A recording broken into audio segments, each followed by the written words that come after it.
હાલો. જય Ambe tours and travellers. હે જય અંબે ટૂર્સ એન્ડ ટ્રાવેલર્સ. શું છે? જય અંબે ટૂર્સ એન્ડ ટ્રાવેલર્સ. હા. આપણે શિરડી જવાનું છે કોને? સાચે આઠમે.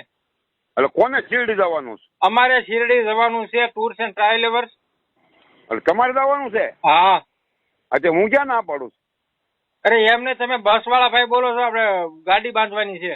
તમે કોણ બોલો? અરે હું ભગત બોલું છું ટૂર્સ એન્ડ ટ્રાવેલર્સ માટે. એટલે ચો ભગત ચો? અરે સાંઈ બાબા નો. ક્યાંથી? સુરત થી. અને કોને ફોન કર્યો? અરે શિરડી જવાનું છે એટલે બસ બાંધવાની છે. અને ફોન કર્યો કોને તે? જય અંબે ટૂર્સ એન્ડ ટ્રાવેલર્સ. ક્યાં કણે? સુરત. શોધું આ તો સાવરકુંડલા છે. સોચ્યો શું પેલા? તો તમે પેલા કહી દો ને સાવરકુંડલા છે. હું કેમ ખોટી મગજમારી કરો? પછી તું શું કરે ફોન કરશો? તો તમે ખોટો. કહી દો ટૂર્સ એન્ડ ટ્રાવેલર્સ નથી તો ફોન કાપી નાખવી. નંબર ક્યાંથી લીધો છે તો ત્યાં? ખોટી નગરી ગાળ્યું દીધા કરો. ફોન મૂકો નથી વાત કરવી.